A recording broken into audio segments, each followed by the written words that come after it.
Dear student, आज knowledge plus की 2020 IIT JEE mains problem के डिस्कशन में हम जो प्रॉब्लम्स डिस्कस कर रहे हैं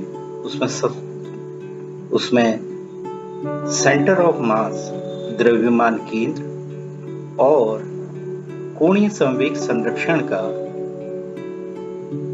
नियम, इन दो सिद्धांतों पे बात करेंगे। तो पहली प्रॉब्लम द्रव्यमान केंद्र पर आधारित है। इसमें एक समान शीट दी हुई थी और साथ में कोऑर्डिनेट भी दिए हुए थे और हमें इस शीट का जो द्रव्यमान केंद्र वो निकालना है। तो सबसे पहले हमने शीट को दो समरूप भागों में विभाजित कर लिया। यहाँ पर ये जरूरी है कि सममित हो, मतलब इस तरह के आकार हों जिनका द्रव्यमान केंद्र उनके भौतिक केंद्र के, जैसे वृत्त का केंद्र, आयत का केंद्र, इस तरह के आकारों में दिए गए प्रश्न को तोड़ देते हैं। तो हमने दो भागों में, नीले और हरे में तोड़ लिया। उसके बाद उन दोनों के केंद्र बिंदु निकाले और समरूप होने के कारण और एक समान होने के कारण हमको ये भी मालूम है कि प्लेट का द्रव्यमान उनके क्षेत्रफल के अनुक्रमानुपाती होगा। तो उससे क्या होगा कि हम उन क्षेत्रों का द्रव्यमान भी निकाल लेंगे और उनके आकार से उनके केंद्र भी निकाल लेंगे। इनको निकालने के बाद हम जो हमारे पास संबंध मालूम है, हमको द्रव्यमान केंद्र का जो फॉर्मूला मालूम है, उस पे m1 r1 m2 r2 over m1 plus m2।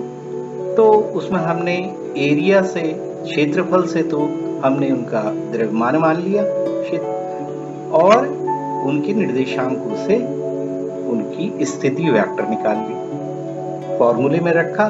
तो हमारा आंसर आया I + 7/4j और निर्देशांक आ गए 1 और 1.75। इस तरह से तो इसमें समझना केवल यह है कि जो आपको दिया गया चित्र है उसके हिसाब से ऐसे भागों में विभाजित करना है जो जिनका द्रव्यमान केंद्र उनके आकार के केंद्र पर स्थित हो।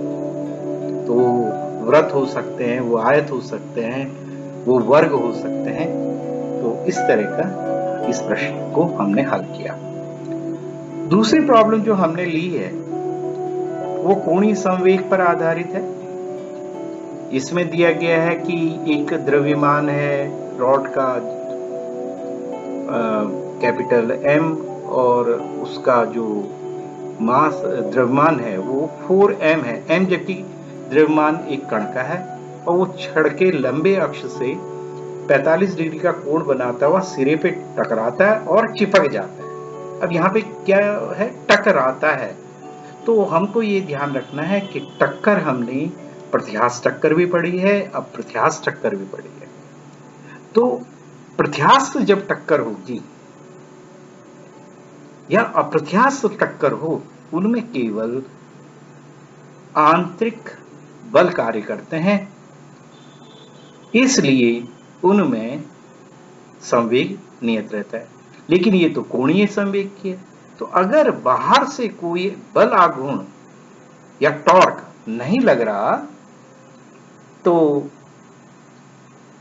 जो सिस्टम है उसका कोणीय संवेग संरक्षित रहता है। तो हमने चित्र बनाया। अब देखना है, ये है जरूरी है कि ये कहां पे उसका, क्योंकि जब टक्कर लगेगी तो एक बल जाएगा उस जहां से वो रॉड लगी हुई है, इसके केंद्र से लगी हुई है, तो वहां से बल लगेगा तो उसका तो फिर बल आघूर्ण हो जाएगा, टॉर्क हो जाएगा। तो हमने क्या करा, उसके छड़ के केंद्र को ही खड़े हो गए। हम वहीं से हम अपनी पूरी जो एनालिसिस है वो कर रहे हैं। तो हम वहां पे खड़े होकर के टक्कर लगने से पहले का कोणीय संवेग लिया और टक्कर होने के बाद कोणीय संवेग लिया और समीकरण बना ली। तो शुरू में कोणीय संवेग रॉड तो घूम नहीं रही थी तो उसका 0 है, और कण के लिए हम सूत्र लगाते हैं r क्रॉस mv, यानी कि mv गुणा परपेंडिकुलर दूरी या जो हमारा संवेग है गुणा दूरी। तो हमने उनके मान रखे। रॉड का हमको मालूम है कि वो रॉड का द्रव्यमान L²/12 होता है, 12 होता है। कहाँ से? केंद्र के सापेक्ष, तो हमने वो ले लिया। और केंद्र से कण जहाँ चिपका था वो L/2 दूरी पे है, तो उसके लिए mr² लगा दिया, दूरी का स्क्वायर, और हल करने पे हमको मिला 3√2v/7l। ये ऑप्शन वहां दिया हुआ था और ये करेक्ट आंसर है। इस प्रकार हमने ये हल किया। अगर ये वीडियो पसंद आया हो तो लाइक करें, शेयर करें और चैनल को सब्सक्राइब करें और बेल आइकन दबाना ना भूलें। धन्यवाद और आने वाले एग्जाम के लिए शुभकामनाएं।